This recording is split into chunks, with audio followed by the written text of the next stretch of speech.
Una psicóloga en la radio. Todos los lunes de 10 a 11 de la mañana por Happy People. Una psicóloga en la radio. Un espacio que te brindará recursos para mejorar tu vida. ¿Te duele recordar a tu ex? Hablaremos del miedo al cambio. ¿Sientes que ya no disfrutas las cosas que antes disfrutabas? Comportamiento disfuncional, desadaptativo, trastornos mentales. Una psicóloga en la radio. Un programa pensado en despertar tu voz interior. Es normal llegar a sentir ansiedad de vez en cuando. Los síntomas se manifiestan con frecuencia y con larga duración. Una psicóloga en la radio. Busco que reflexiones, te escuches, te cuides, te cuestiones. Pero sobre todo, que te comprendas mucho mejor.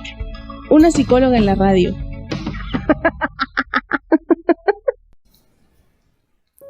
Hola, bienvenidas y bienvenidos a este programa Una psicóloga en la radio.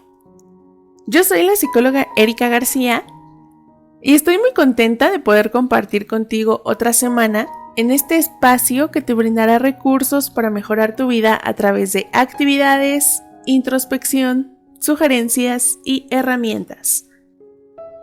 El día de hoy vamos a hablar de un tema que todavía sigue siendo un poco tabú.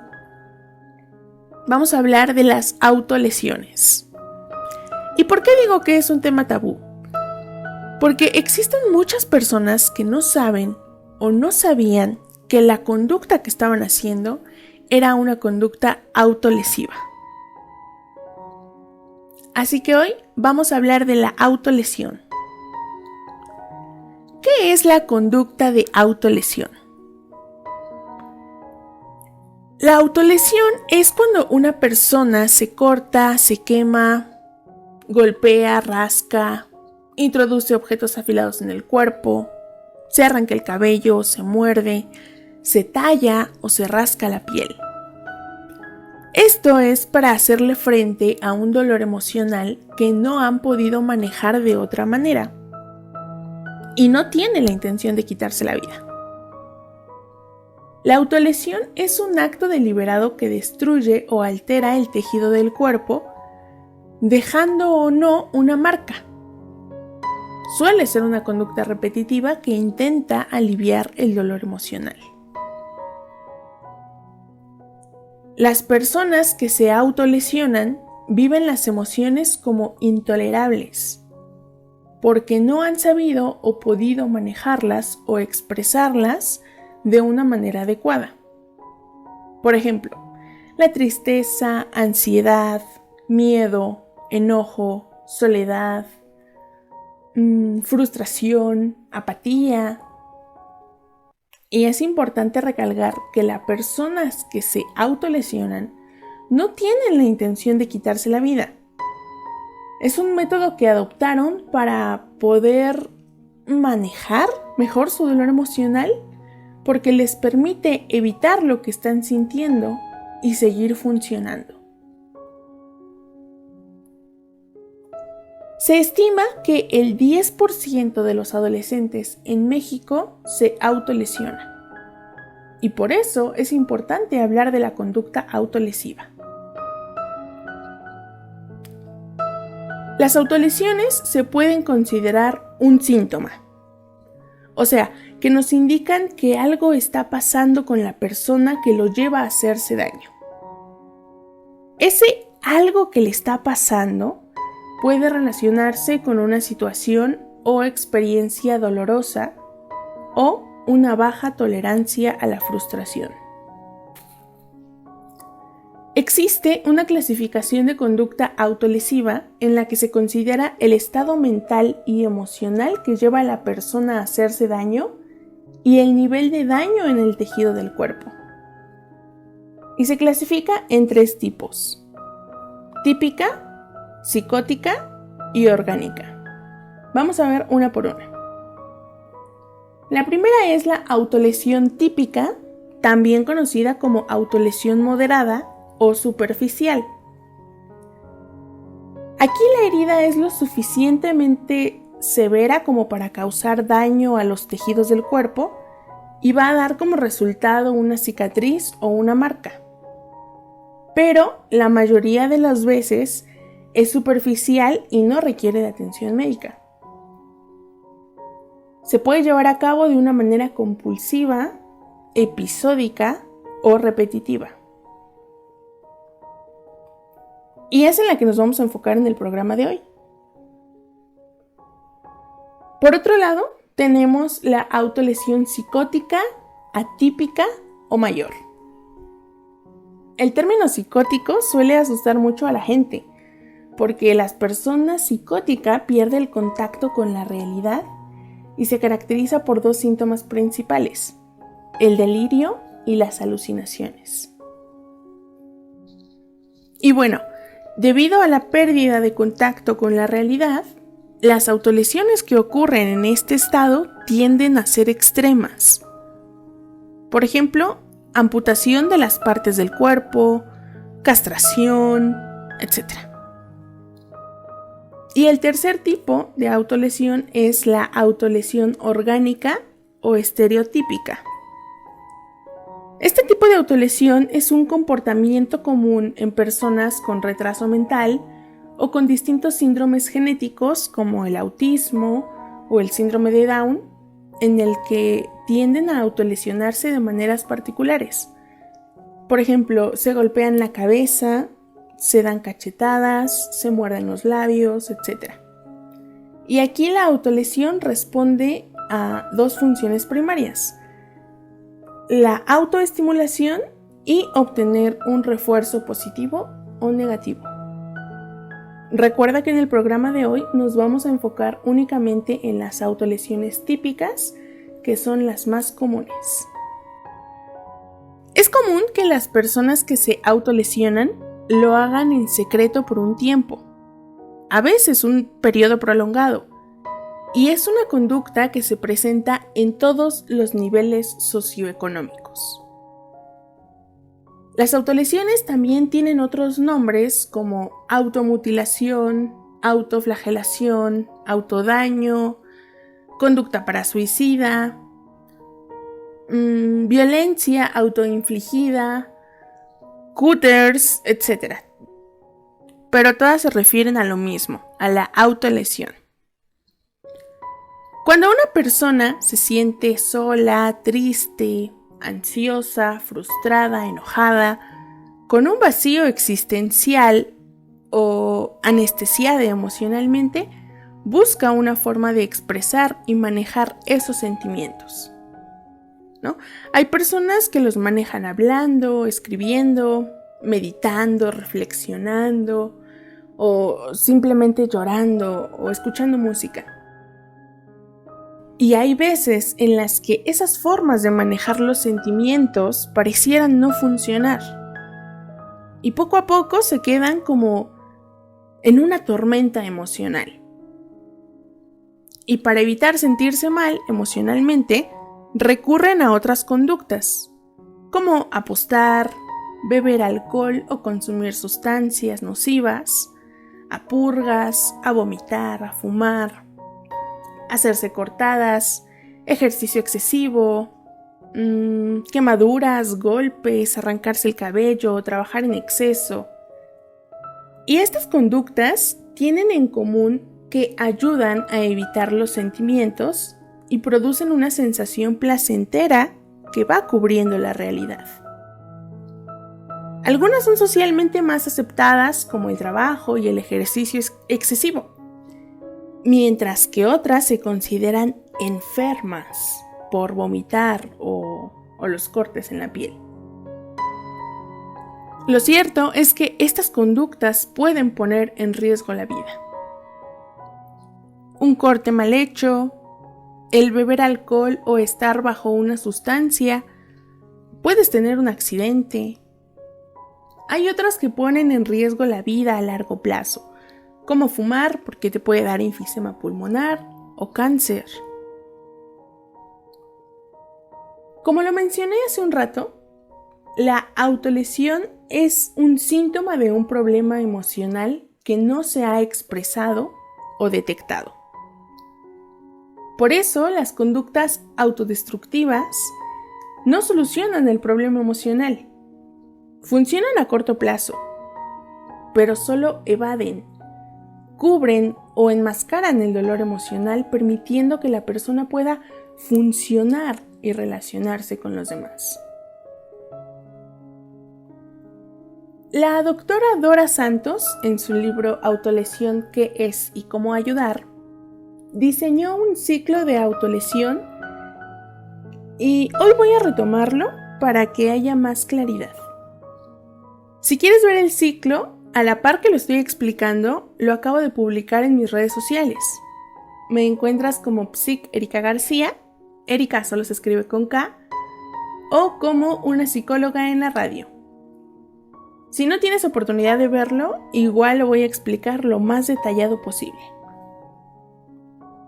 Primero tenemos las emociones dolorosas o insoportables. Todos vivimos emociones dolorosas que preferiríamos no sentir.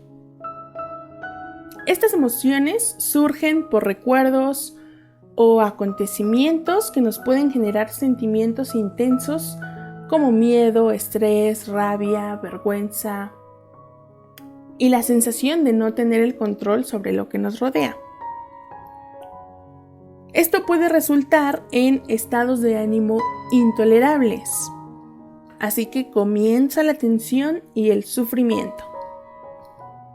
Las emociones dolorosas tienen un efecto sobre los pensamientos, las sensaciones y en nuestro cuerpo. Esto va a empezar a provocar un grado de tensión fisiológica y sufrimiento mental, creando una incapacidad de manejar y expresar el dolor emocional. Este momento es crucial. Por lo general, aprendemos a manejar y expresar lo que nos inquieta, preocupa o tensa de una manera positiva. Pero la persona que se autolesiona no sabe cómo expresar y transmitir lo que está sintiendo. O bueno, lo hace de una manera impulsiva y autodestructiva.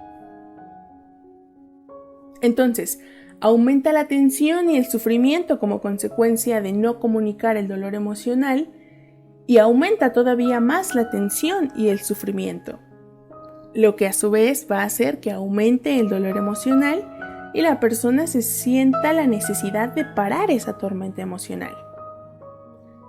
La persona en este momento vive su dolor como si fuera una tormenta que lo arrastra, provocando angustia, miedo y una soledad incontenible. Y surge la necesidad de ponerle fin a la tormenta para tener la calma de enfrentar a la realidad. Autolesionarse es una forma de poner un alto a todo ese cúmulo de emociones que no lo dejan respirar. Entonces empieza a tener pensamientos de autolesión. Como es una conducta que le ha servido en el pasado y como no cuenta con las condiciones necesarias para parar esa tormenta, decide que ese acto o esa conducta autolesiva le va a ayudar a salir adelante. Entonces se desconecta unos instantes para poder hacerse daño y se autolesiona. De manera consciente, decide cómo y dónde. Las heridas se suelen hacer en lugares que sean fáciles de esconder. Comúnmente, después de producir la herida, la persona se siente liberada de la tensión y del dolor emocional. Gracias a esto, la persona puede retomar y guardar la compostura, teniendo la sensación de que su estado mental está bajo control, por lo que puede seguir con sus actividades cotidianas sin que nadie se dé cuenta de lo que acaba de pasar. Ahora, aquí es importante hacer un paréntesis porque la persona cuida de la herida que se provocó. Y el cuidado es inmediatamente después, pero también a mediano y largo plazo. O sea, hace que deje de sangrar, que no se infecte, que la ampolla no se rompa, que el golpe no produzca un gran moretón, etc. Gracias a ese cuidado, la persona no necesita atención médica. Bueno, y al mismo tiempo que cuida de la herida, se da la oportunidad y el permiso de tratarse bien. pero es casi indispensable que nadie vea las heridas y cicatrices, porque la persona siente que debe de cuidar algo privado. Un secreto, porque esas cicatrices simbolizan que lograron enfrentar esa tormenta emocional. Y guardar el secreto genera culpa y vergüenza, porque su conducta de autolesión hace que los demás empiecen a notar que hay algo mal dentro de ellos. Y la necesidad de autolesionarse, aun cuando preferirían no tener que hacerlo, hace que se sientan debilitados para enfrentar los problemas cotidianos. Y entonces se repite el ciclo de la autolesión, porque están en una situación o un recuerdo que les provoca nuevamente una emoción dolorosa. El ciclo de la autolesión cumple funciones que no debemos subestimar. Primero, se produce un alivio temporal y sirve como un medio de distracción o escape al dolor emocional. Segundo, es un lenguaje silencioso para dar voz al dolor. Tercero, produce una sensación de calma y bienestar. Y por último, sirve como método para sentir que tienen el control de sí mismos en el momento, pero a mediano y largo plazo permanece el desamparo y el malestar. La autolesión como manera de apaciguar el dolor emocional se vuelve un hábito.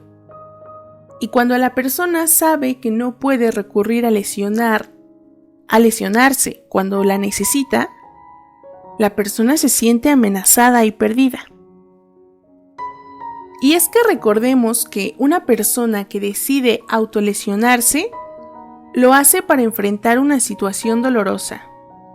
Y como en el pasado le funcionó el lesionarse para sobrepasar el dolor, para cuidarse un poco y para seguir adelante, el cortarse, golpearse, quemarse o cualquier otra forma de autolesión tiene un efecto instantáneo sobre los pensamientos negativos, que inmediatamente liberan la tensión emocional.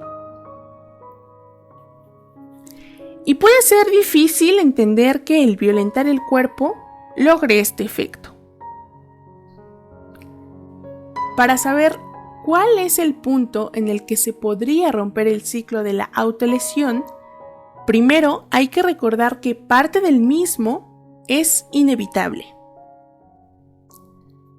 La parte inevitable es donde surge la emoción dolorosa provocada por situaciones o recuerdos que causan tensión y sufrimiento.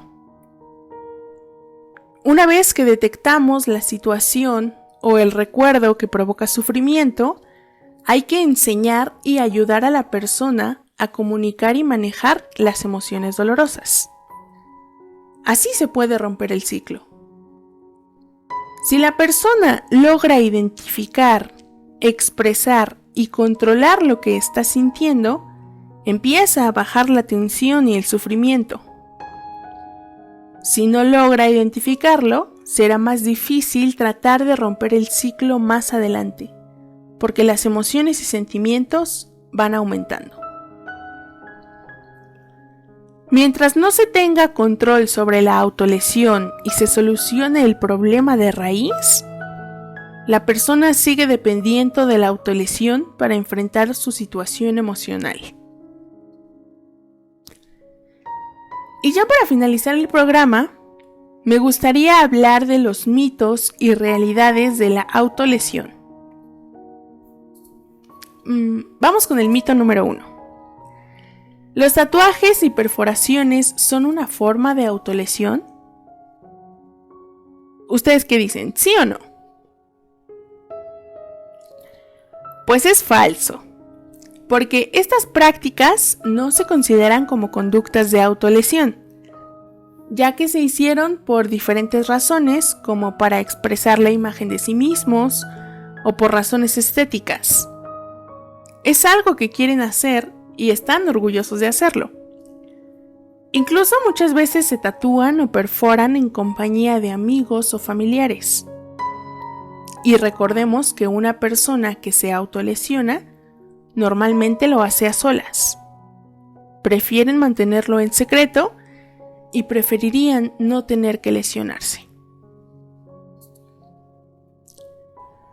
Vamos con el mito número 2. Solo lo hacen para llamar la atención.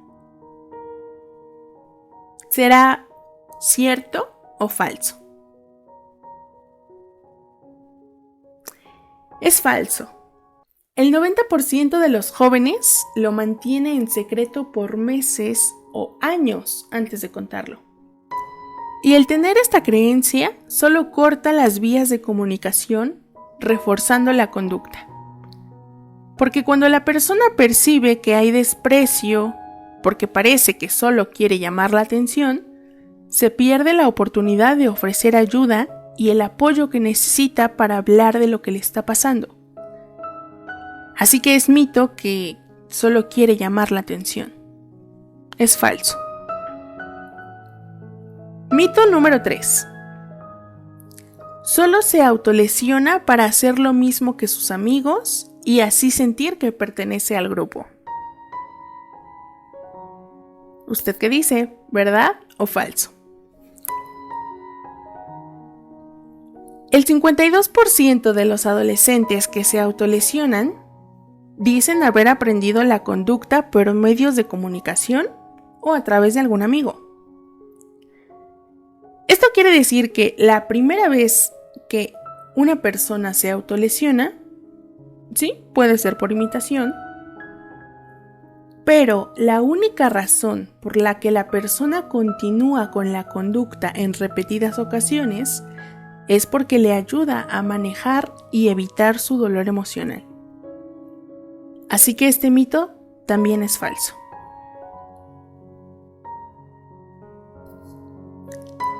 Mito número 4. La persona que se autolesiona lo vive como una adicción. ¿Será verdadero o falso? La persona que se autolesiona siente que la necesidad de cortarse, quemarse, golpearse o cualquier otra forma es más fuerte que su voluntad de no hacerlo.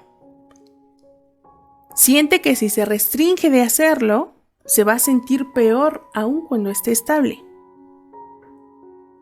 Y va a estar rondando en su cabeza la idea de la autolesión.